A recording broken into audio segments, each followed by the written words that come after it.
again this morning. This is the third morning of our mission.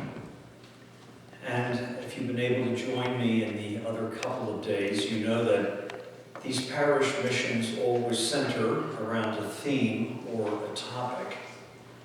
And what we are exploring together this week is this very central and foundational dimension of our lives, namely that area that we call relationships. And I'm grateful to Father Demetrio for allowing me to select my own topic, because I believe that this is foundational and central. Even God himself exists in a relationship which we call the Blessed Trinity. And we're entering into a season, come next week, with Thanksgiving and everything. We're entering into a season where we spend so much time around the dinner table, exchanging presents, gifts, and so forth, that we spend so much time with each other at this time of the year. So I think that this is an appropriate topic, certainly for this season.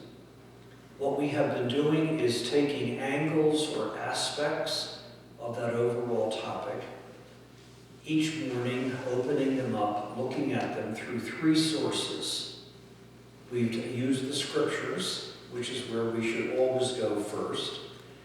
We've turned, particularly yesterday, when we were dealing with conversation and communication in the context of prayer, we turned to the wisdom people, namely our saints, people who have lived this journey ahead of us and have left behind records, autobiographies, correspondence. I call these people the wisdom community, and yesterday we spent a great deal of time looking at the writings of St. Teresa of Avila. This morning I want to deal with what could be called the darker or the sadder side of this topic, and that is to look at the brokenness and the fragmentation and the splinteredness that unfortunately marks the world of relationships today. The guys at home in my friary razz with me all the time. One of them always calls me when I come in, "Here comes the cockeyed optimist." But for me, and I know you've heard this phrase, it's hackneyed, but I've always made a conscientious effort, and I've gotten this from my mom and dad. They were both immigrants. They came to this country with practically nothing, and they established themselves, got married, and had my brother and myself. They lost a number of infants through stillbirth, so they were people that had to make their way. And they handed on to me a very important way of doing life, and that is to have an authentic, positive outlook, and not to dwell on the negative, because the negative can defeat us and it can ultimately destroy us. So for me, the glass really and truly is always half full rather than half empty. But as we take up this topic of relationships again this morning, we look across the scenario of the world of our relationships this morning, and we don't often see a happy picture. If someone were to ask me to point to the one crisis, particularly here in our own country, but beyond the States, if I were to point to one crisis, it would be the crisis in fidelity, in loyalty. Why are we having the problems that we're having today, being faithful and loyal and remaining deeply, deeply committed to each other? These statistics that are released by the federal government every year tell us that over 50% of first marriages in this country end in failure. That's a monumental number of people, and you cannot stop just with marriages, because look at the state of our families. Granted, COVID has had a kind of silver lining, which is to say, COVID has made us stay at home and stay in place. And people have said to me, they have rediscovered their marriages, they have rediscovered the value of their family life. The kids are not running off after supper to football games or dance recitals, and the parents are not at work, they're at home, and the family unit has become enriched. There's a lovely older woman who has befriended me. She's a greeter at Walmart, and that's up the street from the Friary. And she said to me, we cannot keep enough puzzles and Monopoly games on the shelves at Walmart because families have learned how to spend time together. But I would hope that this is some kind of an antidote to the poison of fragmentation and splintering that has happened in our families, where we are running in 1,001 different directions and we don't share time together.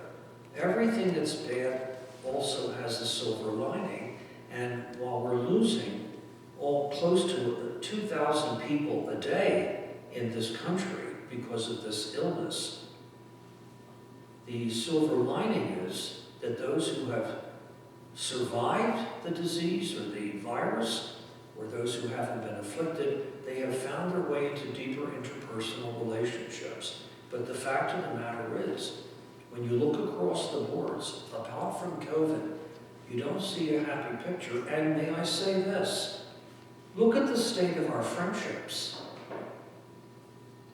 When we were younger, we spent an enormous amount of time building and developing these friendships, and now we only deal with these people once a year, and that's by way of a Christmas card. And in many cases, we don't even sign the card. We have a printer put our name on the card for us. What has happened to the world of our relationships with one another? They have moved away from being interpersonal, and in so many cases they have become purely functional. So when we reflect today on this issue of the downside of these relationships, I don't think that I'm speaking off the top of my head, because every family has experienced this brokenness and this fragmentation for any number of reasons.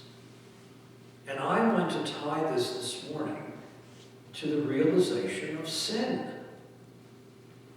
And we have to understand this and to come to a clear and mature understanding of what this business of sin is all about. So I want to make again this morning 4 simple points.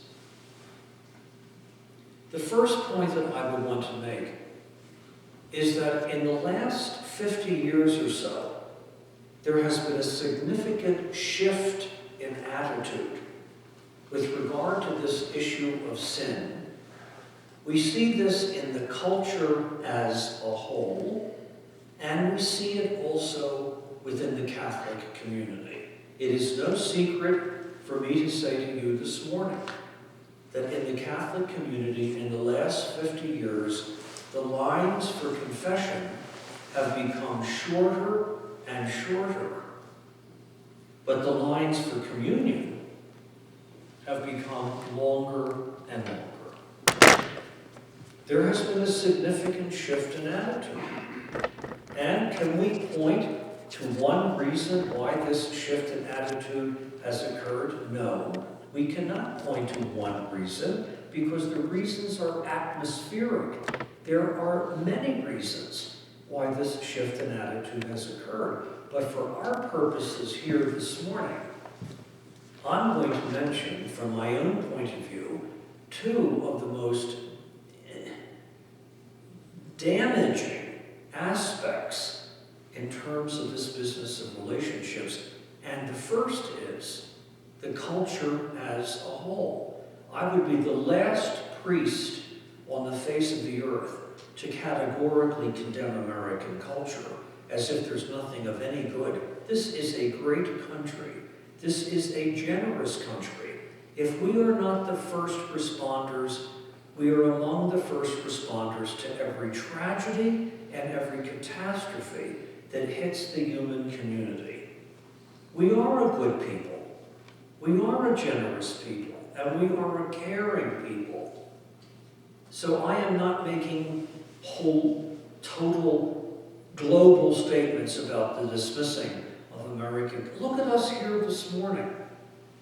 We are enjoying one of the great privileges of this American way of life. And what is that? The privilege of public assembly.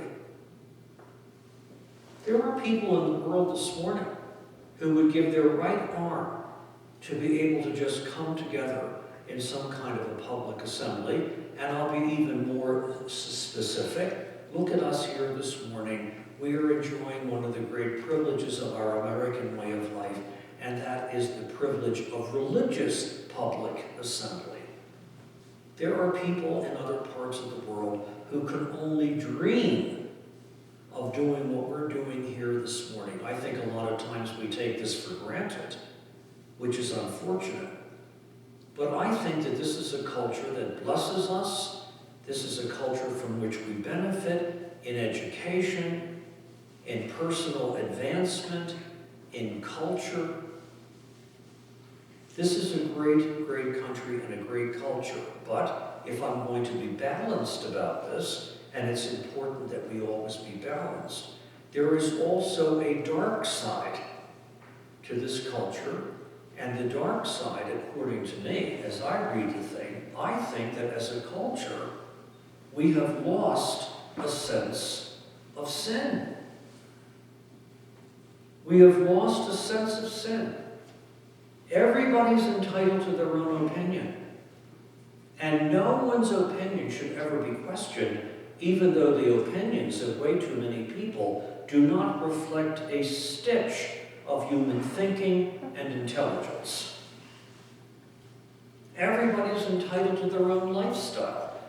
And no one's lifestyle should ever be questioned, even though the lifestyle of way too many people is completely self-absorbed and narcissistic. It's all about me. I'm number one. You stand in line behind me. I'm more important than you. This is a culture, I think, that has lost a sense of sin.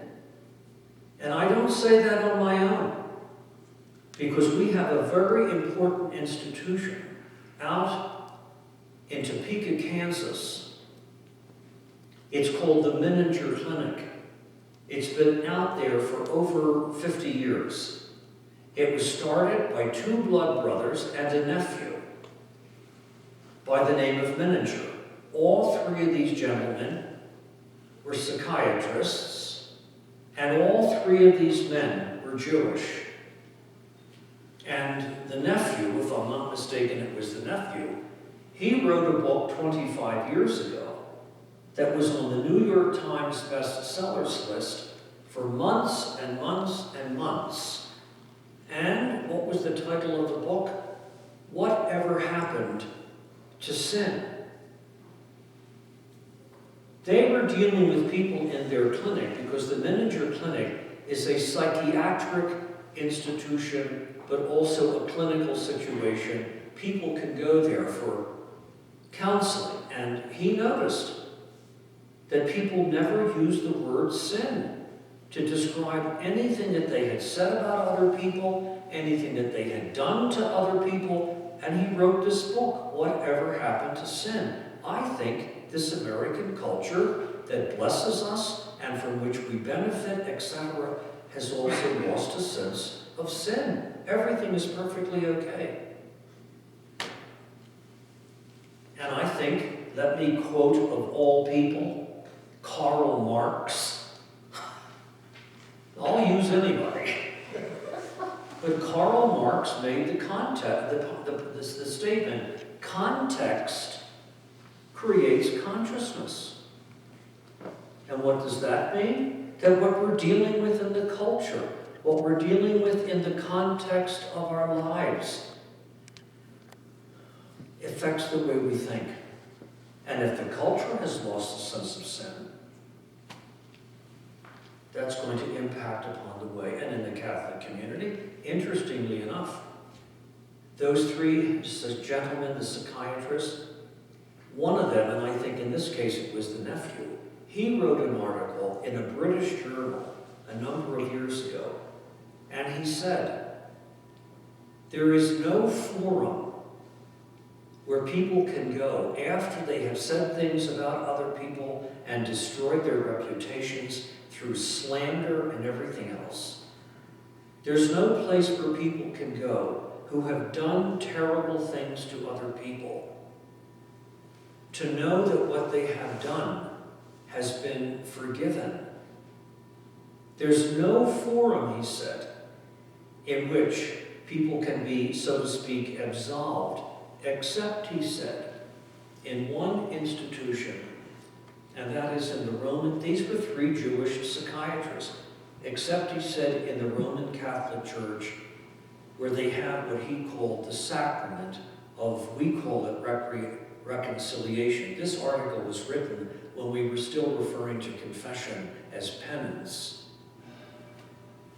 He said that's the only place that I'm aware of where people can know that they have been forgiven. And yet, the lines for confession in the Catholic community are getting shorter and shorter and shorter. And he said that the reason why there's so much depression in the American population is because people are bearing the burden of what they have said and done. And there's no way that they can know that they have been forgiven and relieved. We have that in the institution of the Roman Catholic Church, in the sacrament of reconciliation. There's so much depression, he said, because people don't feel like they have been forgiven, except in this sacrament and the lines for confession in the Catholic. There are some churches that don't even provide this. So, we're dealing with a significant shift in attitude. And what's going on in the culture impacts the way we live, especially in America, because this is a very powerful culture. For God's sakes, when they're trying to install a McDonald's restaurant inside the Vatican, it's a pretty powerful culture. And the second reason, and this is closer to home, the second reason why I believe there has been this shift in attitude is tied to the catechesis that many of us received when we were kids growing up.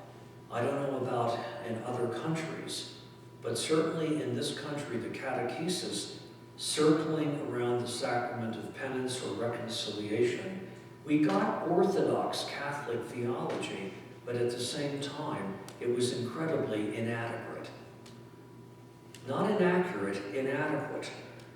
And as a result of that, we have a lot of older Catholic people who do not know how to address the issue of sin in their lives, and they do not know how to use the sacrament of reconciliation. Yesterday, I think, parenthetically speaking, I mentioned John Paul II and all these letters that he wrote to priests for the 27 years that he was Pope, and a preponderantly large number of these letters deals with the sacrament of reconciliation. And John Paul II said over and over and over again in these letters that one of the most serious obligations incumbent upon Catholic priests is to help our Catholic people make sincere and real confessions. Not confessions of contrivance and confessions of artificiality. Real and sincere confessions. And I don't expect you to take that just because I'm saying it. Let me back that up, if you don't mind, with an experience from my own childhood. I mentioned earlier in the week when we had been together, I was raised in Philadelphia. And when I was a youngster in Philadelphia, every single Catholic parish, small or large, had a parochial school attached to it. And you were expected, if you were a Catholic kid, to go to the parochial school of your parish. If you were a Catholic kid and you were in public education, that was a sign of shame. You had done something horrendous to be thrown out of the Catholic school. And why would you not take advantage of this vast parochial school education that was in existence in Philadelphia? Why would you not take advantage of this? Are you ready for this? Because it was free. It was free. It was covered with the Sunday morning collections.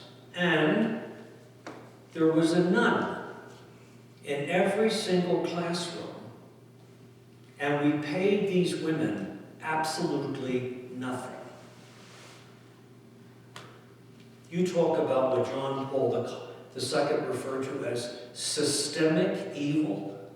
Systemic evil means evil embedded in systems, embedded in bureaucracies, embedded in mindsets, embedded in lifestyles that perpetuate systemically the injustice to other people. There were 3 classrooms for every grade level in my little parochial school. From kindergarten to 8th grade, 3 classrooms for every grade level, and there was a nun in every single classroom. There was a nun in the library. There was a nun in the music room. There was a nun in the gym. And there were 3 nuns on the other side of Green Street who cooked and cleaned for the nuns who taught us so that they would be free to take care of us. In toto, there were 40 religious women assigned to that parish. And I, even as a youngster, saw the pastor of my parish, one of the men who was responsible for my thinking about the priesthood. I watched the pastor of my parish after the Christmas midnight mass, walking from the church across Green Street to the convent with a tiny, tiny little bottle of wine as a Christmas gift for 40 women. There's no nuns, because if Jung is correct, and he is correct, that we all have a collective memory, is what he calls it, the nuns remember the way they were abused, the way they were taken advantage of, and the way they were paid nothing. You talk about the reality of sin, it's institutional sin. And so, I began in kindergarten. In fact, I was so dumb, I was in kindergarten twice. And the nuns began to tell us, even in kindergarten, about this wonderful special day in the 2nd grade when we would be receiving Jesus for the first time in First Communion.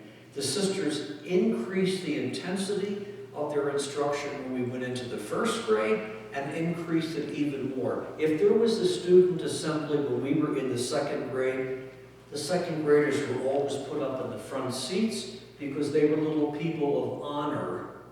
They were going to be receiving Jesus for the first time in First Communion. And I'm dating myself by sharing this, but we always received our First Communions on the Saturday morning before Mother's Day in May, and the Mass was always at 7 o'clock in the morning. Why? Because we were dealing with the midnight Eucharistic fast. We had not eaten or drank anything from the day before. The Church has reduced that midnight Eucharistic fast to 3 hours, and now it's reduced to 1 hour, and yet I have been in parishes where people have come up to receive communion on Sunday morning, and they're chewing bubble gum. We have a lot of work that we have to do. But those nuns, God loved them. For some of the kids, they became surrogate mothers. And those nuns, priceless, holy, prayerful, intelligent women, were entrusted with my education. And I had a nun all the way through. And after that little First Communion Mass was over, They gave us mementos of our first communion. They gave us miraculous medals to wear around our neck. They gave us rosary beads. They gave us holy cards with the pictures of our patron saints, little tiny bottles of Lourdes holy water, scapulars of the different colors. I still have all of that in a cigar box up at home in Denver in the bottom drawer of my desk in my room, because it's a box containing priceless memories. And if you have a family photo album, there is a picture of you or somebody in that family photo album in your first communion outfit. May I ask you a question this morning? Is there a picture of you or me in that family photo album of the first time that we went to confession? What's the answer? No.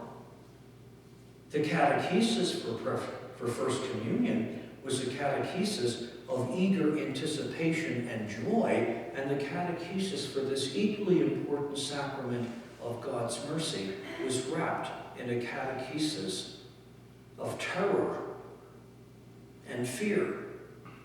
Get all those numbers straight behind the sins that you've committed. Don't hold anything back. Your eternal salvation hangs in the balance. This is being told to a child in the 2nd or 3rd grade. We got correct Catholic theology, but it was completely inadequate. And we're bearing the fruit of that catechesis in the lives of many, many of our adult Catholic people today, and that's precisely why John Paul II said to priests, help people make real and sincere confessions, because that was often not the case. In my little grade school, on the Thursday before the first Friday of every month, we were lined up classroom by classroom by classroom and taken over to the church to go to confession. Now that I'm on the other side of the wall, I can tell what the teacher has covered, because they all have the same sins. But we were lined up, and I probably said this to the nun myself. I certainly heard other key people say, I don't want to go over because I have nothing to confess. Now that would be very difficult to imagine with Simeon Gallagher, let me tell you. And the answer would come back. You will go over. You can confess something that you've already confessed because you need the grace of the sacrament. There was no sacrament because there was no matter. There were no sins. It was a joke. And I don't come up with that on my own. I take this from the Baltimore Catechism, and even further back, the writings of St. Thomas Aquinas. He read what he should never have been caught reading, the texts of the ancient pagan authors, Rome and Greece. If you were caught reading these ancient pagan authors in the 12th century, you ran the risk of being arrested and burned at the stake as a heretic. Thomas Aquinas taught theology at the University of Paris, along with another great saint, St. Bonaventure, who was a Franciscan. When the university community was asleep at night, Thomas Aquinas, with the light of a candle, sat in his room and read the ancient pagan authors of Greece and Rome, not in defiance of the church, but in the realization that the Catholic Church does not have a monopoly on the truth. Truth can be found in many places. He read particularly Aristotle, and he found something in the writings of Aristotle that he brought over into the explanation of the sacramental life of the Catholic Church. The 7 sacraments: baptism, confirmation, first communion, penance, Holy orders, marriage, all those seven sacraments, they're not things, they're moments in the spectrum of my life where God enters in concretely, substantially, and mercifully and speaks to me in the context of these events. And Thomas Aquinas learned from Aristotle that everything that is in existence because of two qualities, form and matter. You're sitting in a pew this morning, and a wooden pew. You're not sitting in a movie theater in a cushioned seat. We know that these are pews. They have the form of a pew, and they're made out of the matter of wood. If those two qualities were not there, this thing wouldn't exist. He borrowed that from Aristotle and brought it over into the Catholic Church, and he applied what they call the Aristotelian categories to the explanation and to the validation of the Roman Catholic sacramental system. So, I know this might sound vague, but imagine myself as a chaplain on a cruise on the high seas with wealthy, wealthy people. Now, suspend your intellects, because there's water all around the boat. But a woman brings a baby to me on that cruise, and she wants me to baptize the baby, and the only liquid that's available to me is a bottle of Dom Perignon champagne. I can pour that champagne over the head of that child until the moon turns blue. And there is no sacrament of baptism, because the matter of the sacrament of baptism is what? Water. And when there is no water, there is no baptism. Here I am, a withered young priest, with a dozen kids away for a weekend retreat, getting them ready for the sacrament of confirmation, which the bishop will give them in the springtime. And I decide, as a withered young priest, to make the Eucharist more meaningful to them by choosing two food items from the food chain of teenagers, namely pizza and Pepsi. I can say the words of institution: this is my body, this is my blood, over the pizza and the Pepsi until the moon turns blue. And there is no Eucharist, because the proper matter of the sacrament of the Eucharist is what? Bread and wine. And the matter of the sacrament of penance are the sins of the penitent. And if those sins have already been absolved in a previous encounter in the sacrament, there is no matter, and therefore there is no sacrament. And we were told to go over and confess them. The catechesis was horrendous. If all of the seven sacraments, this is the sacrament, and this is Simeon Gallagher's personal opinion, this is the sacrament that has been given the worst understanding, the worst catechesis of the seven sacraments. And we are reaping the harvest of that kind of theology. Thanks be to God. And this is my second point. Thanks be to God, we are not left to figure all this out on our own, because John Paul II was elected Pope in 1978, and almost immediately, bishops from all over the world said to him, we need a new Catholic catechism. All these catechisms that had come out of the Council of Trent in the 15th and 16th century, they served their purpose, but they were man-made documents. And all of them had a shelf life. The document that we learned from was the Baltimore Catechism, and the shelf life of that little booklet was 140 years. Imagine the millions and millions of kids and adults who were educated about the Catholic faith through the Baltimore Catechism.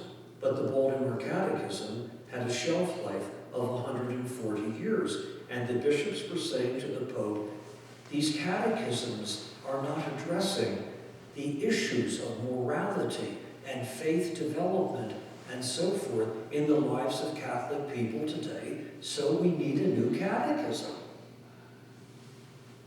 And he gave that job of collating, collecting, consulting to a young Dominican priest. And in the 1990s, we were given a new Catholic catechism. If you remember, if you learned as I did from the Baltimore Catechism, you will remember it was written, for one thing, on tissue paper. It was a little paperback, and it was very, very thin. This is the Catholic Catechism, produced by John Paul II. And this is the second edition, because even before he died, he updated the first edition to include his statements on things like capital punishment and so forth, because those issues were not addressed in the Baltimore Catechism. Did I not mention this the other morning? There are no references in the Baltimore Catechism to that vast platform of particularly sexually related issues that we are now dealing with in 21st century postmodern America. In vitro fertilization, embryonic stem cell research, genetic mapping, human engineering and cloning. There's no references, because that was an issue in 1863. And this will be updated again before the end of the pontificate of Pope Francis, to include all of the statements that he has made about the morality involved in caring for the environment and being careful about the resources of the earth, so that there is an earth here for the generations of people coming behind us. Why do I stress this? A lot of people have dismissed this. They don't think it's important. It might not be perfect, but it's the best that we've got. And the chapter dealing with sin is enormously important. Why? Because the Catechism challenges my generation, if not everybody. Expand your understanding of sin and stop thinking of sin simply and only in the classical categories. And what would the classical categories be? Lying, stealing, murder, adultery. Yes, people are still committing sins in these classic sins, but the contribution of the Catholic Catechism, it says you have to take into consideration what it calls the isms of the age in which you live, and the impact that these isms are having on the way you think, on the way you live, and most importantly, the way you treat other people. And what would some of these isms be? Sexism, materialism, racism, radical negative feminism, ageism, clericalism, and on and on and on. And these isms, and a lot more of them, are out there in the culture. And they are impacting upon the way we think and behave. You take, for example, the ism of sexism. John Paul II was, as I said, Pope for 27 years. He gave us, I don't know how many encyclicals, but 15 years into the 27 years that he was Pope, he gave us an encyclical, if you want the Latin title, Mulieris Dignitatem, or the dignity of women. And he was not talking about women being ordained to the priesthood or women being made bishops and so forth. He was talking about the simple interaction of the church in relationship to women. Why should a woman working in an office, including a rectory office, be subjected on a daily basis to the moronic and sophomoric sexual innuendos and jokes of her male Cro-Magnon boss simply because she's a woman.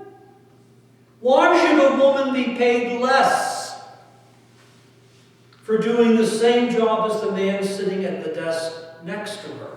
This is not Simeon Gallagher's personal social analysis. Major corporations in this country have been hauled into the courts of the nation because it has been proven that in some of these corporations, women are not being advanced to managerial positions precisely because they are women. It's as if we turn around to a whole group of people and say to them, because you don't have the same genitalia that I've got, I have a right to discriminate against you and even give you a poorer wage than the guy sitting. It's sexism. And John Paul II acknowledged that even within the church. You think this issue of racism? We'd love to think that this is a dying issue. It is not a dying issue. It has gone underground because of political correctness. And because it has gone underground, it is even more lethal. Thanks be to God, the Catholic bishops in the United States, 40 years ago, during the racial integration movement, they published a pastoral letter for our consideration in which they pointed out that racism is a serious sin. Last year, because of the new rising in racism in our country, the bishops blew the dust off of that document, updated the document, and published it again. Because there is racism upon racism. Can I say this to you before I move on? In August, I will be a priest for 50 years. I don't know how many confessions I have heard all over the world, but particularly here at home in the United States. I don't know how many confessions I have heard in those 50 years in the priesthood, but I can tell you this morning. The number of people who have come in and confessed the sin of racism, I can count it on less than one hand in 50 years in priesthood. And yet, I have heard racist jokes in rectories, racist jokes among the Knights of Columbus, racist jokes among the ushers, racist jokes among priests in the sack. What has happened to us? We don't think this is sinful. It's racism. And it's a sin. This is the Catholic Catechism. I think it's a very significant document. It challenges us to enlarge our understanding of sin and not to be comfortable because I didn't kill my wife or murder my husband, and therefore I don't need to go to confession. What about the way I think about people and treat other people and interact with other people according to these isms? In my way of life and the priest's life that are here with me this morning, we have an ism called clericalism. What's that? It's an attitude that many priests, deacons, nuns, and so forth, but I will stick with the holy order crowd, the deacons and the priests. We develop this attitude that because I have a title, father, or I wear a Roman collar or my Capuchin habit, you're a lay person. You haven't been educated like I've been educated. I know the situation and you don't. And you will listen to me. It's clericalism. And I would like to think that that thing was killed during the Second Vatican Council. It's back. And Pope Francis, one of the greatest gifts that God has given to the church, ties clericalism to sex abuse of kids. And am I making this up on my own? This past week, we were given the McCarran report. That man climbed to the very highest levels of church authority, and he was excused because he belonged to an old boy system. And the old boy system never wanted to acknowledge what he was doing. It was clericalism. That's the real culprit in the McCarrick report. So here we are. This morning's reflection is of enormous importance when we start talking about relation. It's how I treat you. And the third point this morning, like everything else, when we deal with this issue of sin, we've got to avoid extremes. There is no virtue in extremes of any kind. By the way, it's just the word extremes indicates a lack of healthy balance. Unfortunately, in the history of our church, dealing with sin, we have not always avoided extremes. And what are the two extremes that have marched along through history in the Catholic community? The one extreme is something called scrupulosity. I know that that's not a word we hear very much any longer, but the word scrupulosity comes from a Latin word, scrupula. And what is that? A tiny little stone or a tiny little pebble that would get caught out here in the parking lot between the bottom of my foot and the instep of my shoe. And that little stone or pebble would rub and rub and rub and rub against the bottom of my foot until my foot became an open wound. That's exactly what happens to the thinking capacity, the reasoning capacity, and to the conscience of people who fall into the extreme of scrupulosity. In so many cases, they imagine sin where there is no sin, or if there is sin, the tendency is to blow it out of all proportion. But let me put this even. By what does the mind become confused and the reasoning ability become darkened and the conscience become confused? Doubt. Doubt. Did I get all those numbers straight when I went to confession? Doubt. Doubt. Doubt. One of my confreres, who's now deceased, clinical psychologist, wrote one of the most important books on this topic of scrupulosity. And you can get a copy of the book. Paulus Press published it 25 years ago. The title of the book is Scrupulosity, the Doubting Disease. Did I cover all my bases? Was I in the state of grace when I received communion? And on and on and on. And this scrupulosity, and if it's not stopped with good confessional practice, this stuff can lead to mental illness.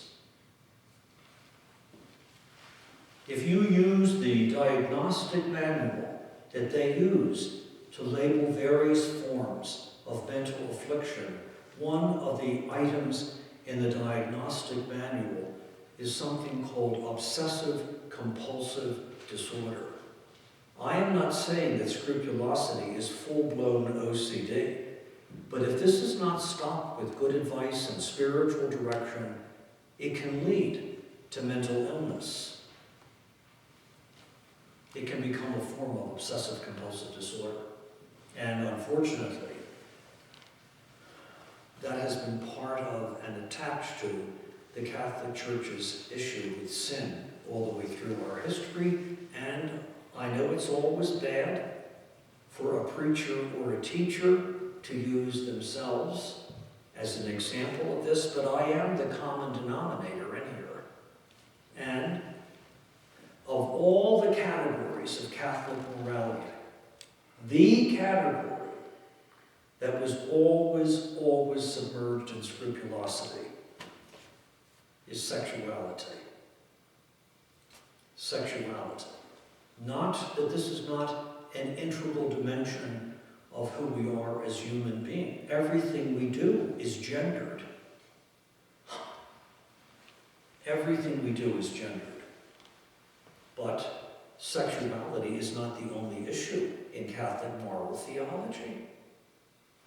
But I was a kid, growing up going to a Catholic school in an Irish Catholic family where the word sexuality was never mentioned.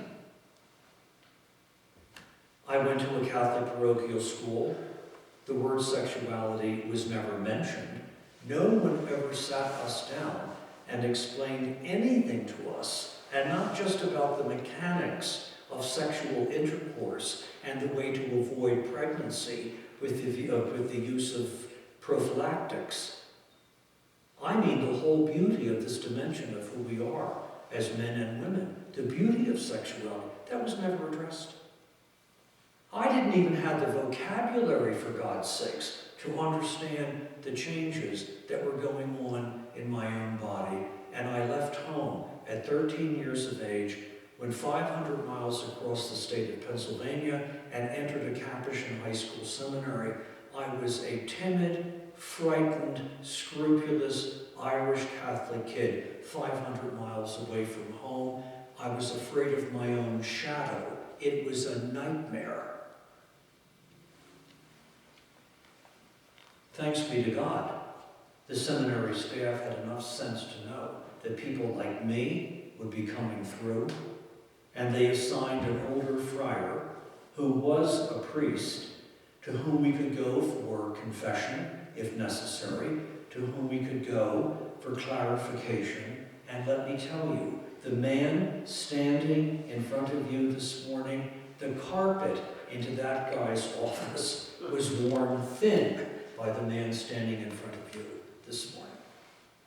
We've talked about sex and more sex. In fact, Pope Francis has said the Catholic Church has become obsessed with sex. And that's what other people think only about when they think about the Catholic Church. When Father Phil is named a bishop and the press comes to interview him, they're going to ask him, what's your opinion on homosexuality? What's your opinion on masturbation? What's your opinion on artificial content? They're only interested in sex because that's the only thing they think we think about. We've become an institution obsessed with sex, which makes us very unhealthy because there's lots of other issues that have to be addressed. We have been scrupulous in that area to the neglect of many other areas. That's the one extreme. Here's the other extreme. It's called laxity. And laxity means that there are people out there in the world this morning who think that they're sinless. They think that they already participate in the beatific vision. I was ordained in 1971 in August. I finished my work at the university through that school year, and I was given my first assignment in July of 1972, and my first assignment was a college professor and a chaplain at a state university. If you were around in the late 60s, and many of you were not, but if you were around in the late 60s and early 70s in this country, you will remember what was going on college campuses in this country. Drug experimentation, especially with LSD, hippie communes, open love, even on the smallest campuses, protest marches against the war in Vietnam. Many of the veterans of that war were coming back to take advantage of the GI Bill that gave them an education. And in the 10 years that I was a university chaplain, I buried 9 veterans who came back, who died horrendous deaths because they had been exposed by our own government to Agent Orange. A fact that our Pentagon refused to acknowledge and therefore felt perfectly comfortable denying these soldiers the medical help and the financial compensation that they needed. You talk about systemic sin. That's the world into which I was sent as a young priest. No one could have been prepared, but I would stand up at the university masses on Sunday morning, and see this ocean of college faces looking back at me. And I would say to them, timid little newly ordained priest that I was, maybe, just maybe, some of your behavior is questionable. And they would give me the typical super cool collegiate response, which is to say, "Hey, Father, what I'm doing can't be wrong because, Father, it feels so good. Sin in me, Father? You gotta be kidding." That's laxity. Everything is perfectly okay. And that's the other extreme. And, interestingly enough, that laxity is not just the venue of young people. That laxity has eaten into every single age category. These parish missions outside of COVID, I spend most of the winter giving parish missions in Florida. And from October to April, Florida is inundated with hundreds of thousands of senior people. They're either there as snowbirds or they're in permanent retirement. And here's the scenario. Here's an older couple living in upstate New York, in Wisconsin or Massachusetts. They get tired shoveling snow all through the winter. So what do? They sell the house. They give all of the possessions, the china, the linen, the furniture, the paintings on the walls. They give everything away to their kids. And with the money from the sale of the house, they move to Florida and buy a condominium in a condominium complex. And within a year, this frequently happens, within a year of their arrival, one of them dies, and it's usually the man who goes first. So what's left behind? The widow or the widower, now living alone in a condominium complex filled with people who are in the same situation. I'm fully aware of the terrible socioeconomic conditions we have created for these senior people. They cannot get married because they will lose one Social Security check, and they cannot live on only one. So what happens? They move in together. They move in together. God love them. They do come to confession. And they will confess something. Father, I've moved in with someone.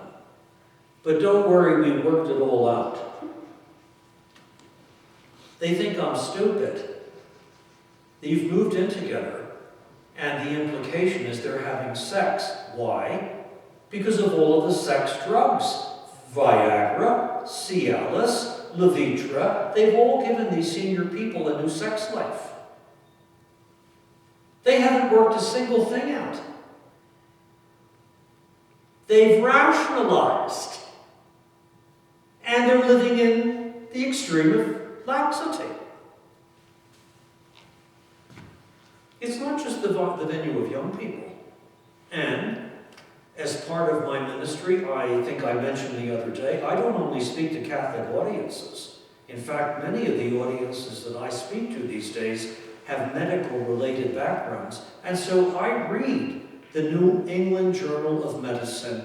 Every issue I read it. So I'm familiar with the language and the categories that these medical people, and last year or the year before, every issue, there was a series of articles on the sexual lives and the sexual behaviors of our senior citizens. And I was astounded to discover that the fastest rate of HIV/AIDS infection in this country this morning is not to be found in the homosexual community, because those folks have figured it out. The fastest rate of HIV/AIDS infection in this country this morning is not to be found in the drug culture, because those folks have learned how to stop sharing contaminated needles. The fastest rate of HIV/AIDS infection in this country this morning is to be found among our senior citizens. They think that because she's older and therefore can't get